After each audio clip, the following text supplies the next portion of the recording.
migraine headaches, that led to blurry vision, that led to double vision, led to all kinds of balance issues, and then it became emotionally liable. So I started having because it was a softball being shoved into the back of my skull.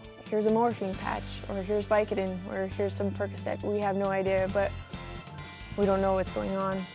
This is the biggest cause of loss of productive years of life in this country. You know, the people that have the accidents, that have the disabilities. Like, I was very dizzy. I was pretty out of it. Like, out of one eye, it was pretty blurry. But it was one of our playoff games for like a state cup that we had for my club team. So I think you want to get to a point where you can almost eliminate this from happening, and it's either going to come through science or it's going to come through technology.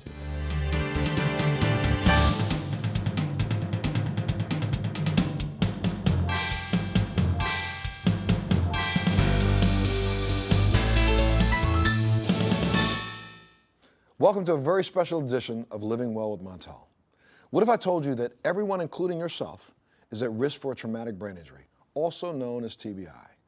Well, today, I'm going to take you on a journey to understand injuries of the brain, what a concussion is, what a TBI means, what CTE means.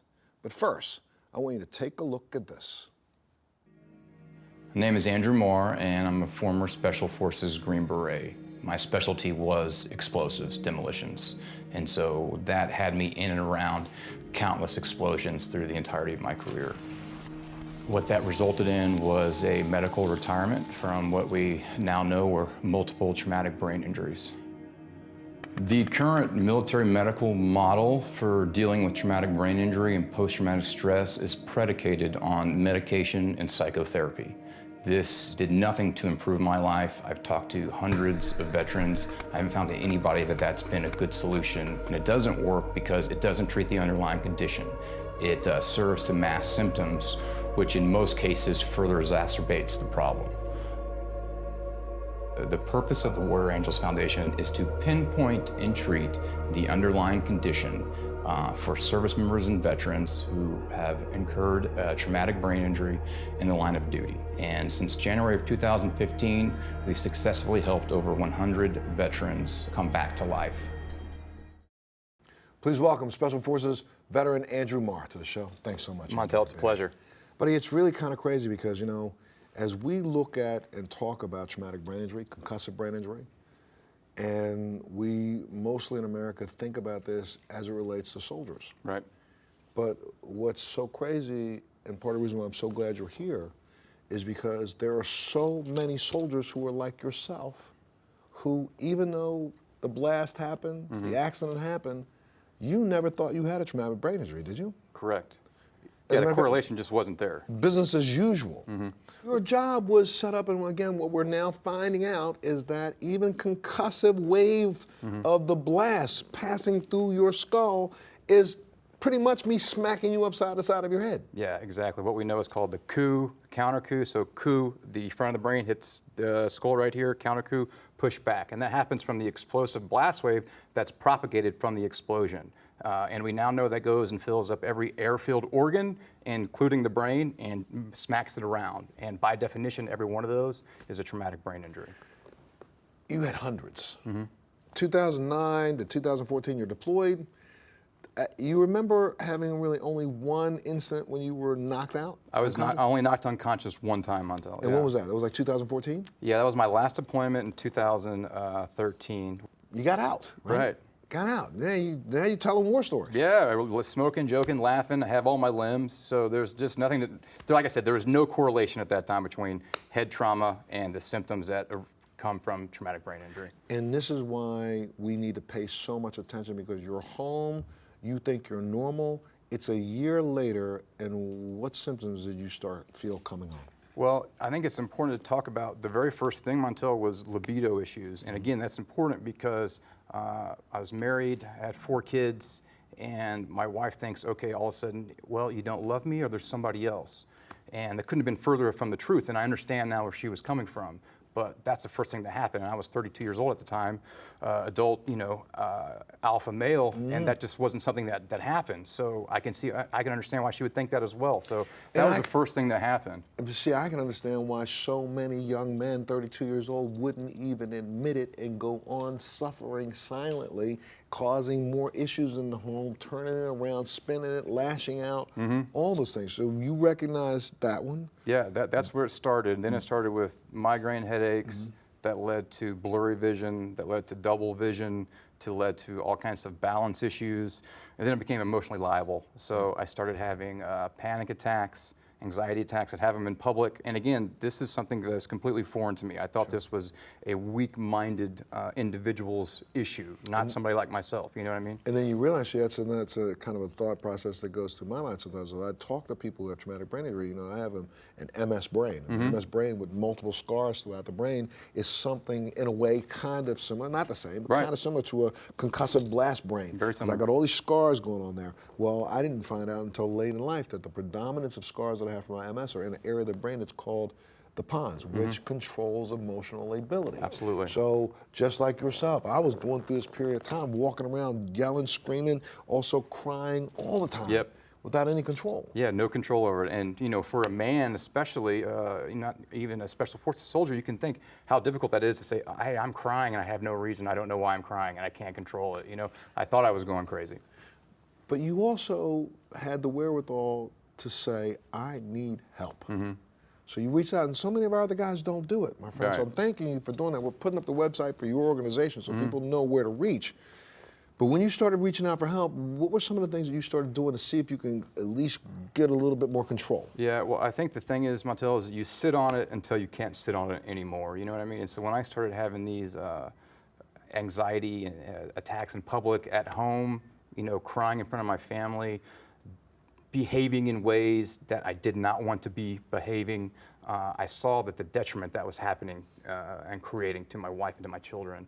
And I just wanted to be myself again. And so that's why it was easy for me to raise my hand, because I had already solidified my place at the table, earning that those marks in combat. So nobody could have, said, hey, well, we just think you can't hack it anymore. You know what I mean?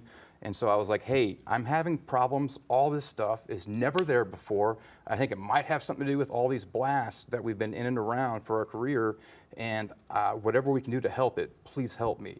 And what I got was a multitude of medication and psychotherapy that at the end of the day made my life tremendously worse than when we started. TBI has been called the silent killer of both the Afghanistan and Iraq wars. And there's a reason why, because there's a silent degradation happening inside of that skull, of our brains, and a lot of times soldiers aren't even aware that that's going on, and all they can see are the symptoms they see from within.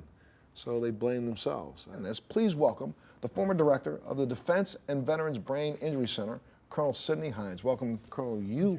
This is why your office exists in some ways, right? To help us all try to figure out all of the different symptoms and damage can be done from traumatic brain injury.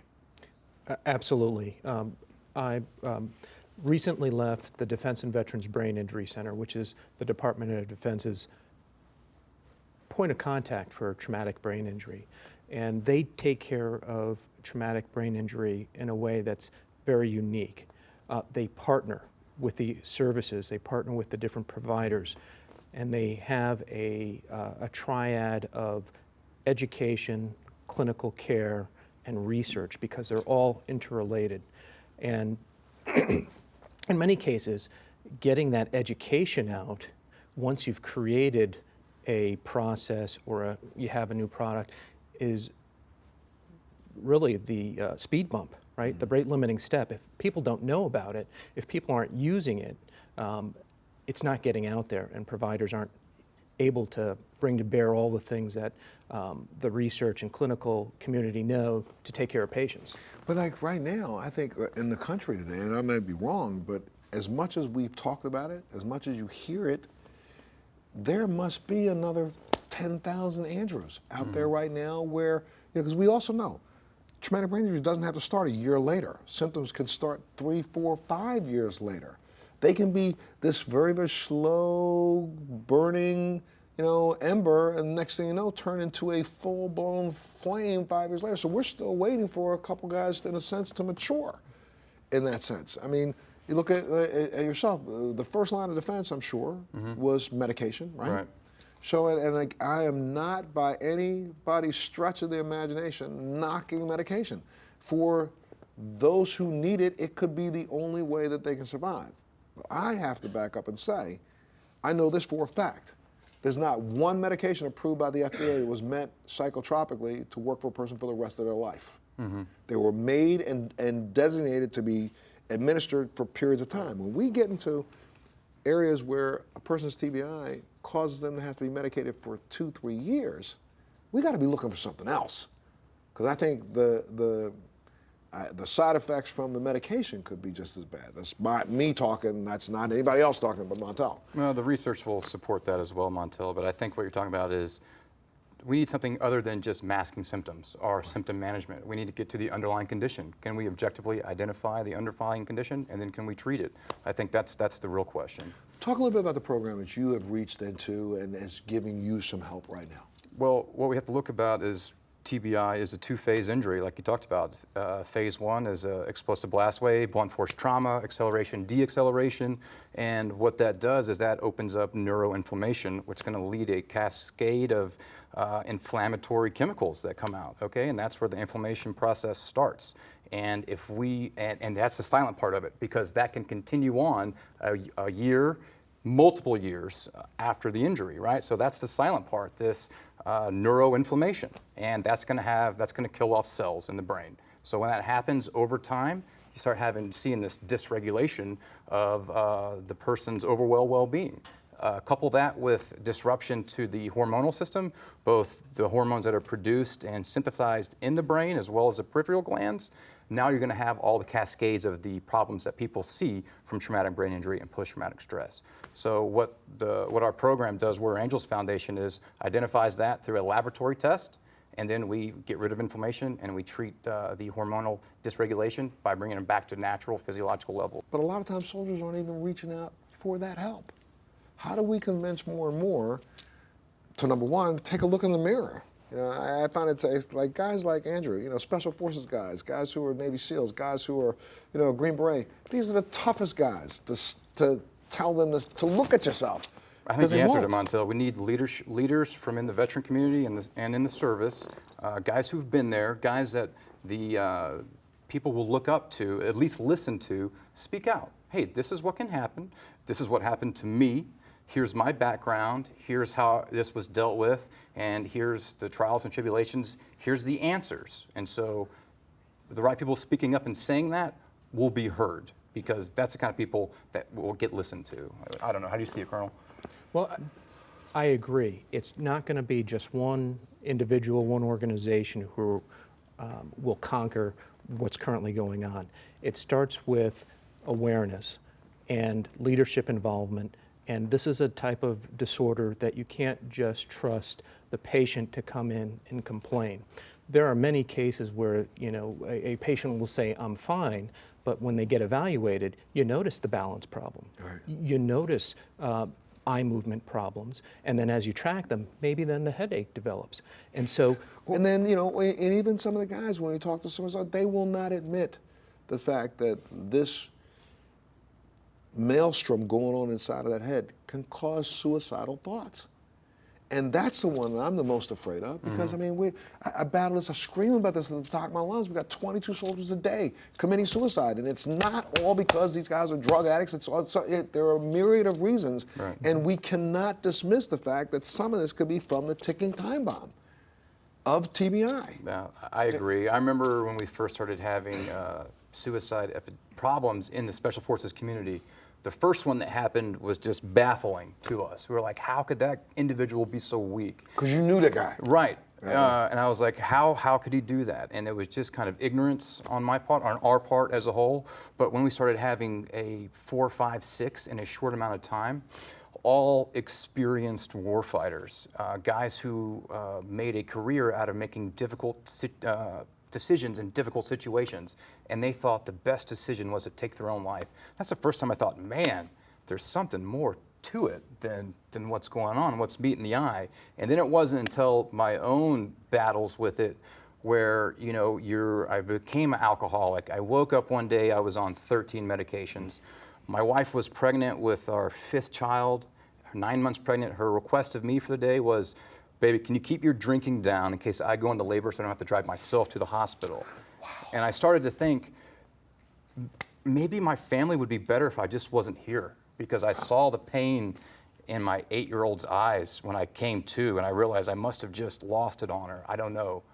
And just damaging to a father who would never want to do that on any situation, be it if her behavior, you know, was something out of line or not. I was just like, my God, I'm malfunctioning and it's affecting my family. I think I should just check out. And that's when it clicked. I was like, this is what's happening. This is the cycle. Asking for help, getting put on 13 medications, drinking, no sleep, not getting the help that you think that you need, seeing it affect your family, continue to decline, and then being told this is the new you. So that's the thought process that leads somebody to think, I think it would just be better if I checked out. But I'm here to tell you, you don't have to do that. There's answers. You know, I say this, and I want to make sure people at home understand the way I'm saying this. When we think about TBI, and we think about our soldiers who are affected by it, we only stop the thought process with the ones who ended it all. There are those who are fighting, who are working hard to help others. That's what we should pay a lot of attention to. We'll take a little break. We'll come back. I want to kind of shift over for a second. I can't thank you enough, Andrew, for sharing that. Thank you, sir. My brothers out there, our brothers out there in uniform need to know there's no shame in being able to explain. It's not a mental weakness. It is not a mental weakness. All right? All right. I can't say thank you enough, sir, for being here. Thank you. My pleasure. Thank you for inviting me. No, for sure. Take a break. We'll be back right after this. As you've heard from our guests, traumatic brain injury can cause many symptoms, including balance disorders. The only way we're going to be able to learn if treatments work to address these symptoms is through scientific clinical trial. If you, a family member, or a friend have chronic balance disorder that is a result of a mild or moderate traumatic brain injury due to sports, military service, slips, trips, or falls, they may be eligible to participate in a clinical trial for an investigational device being developed to treat balance disorder. Please visit braininjurytrial.com/livingwell or call 1-877-847-4290 for more information.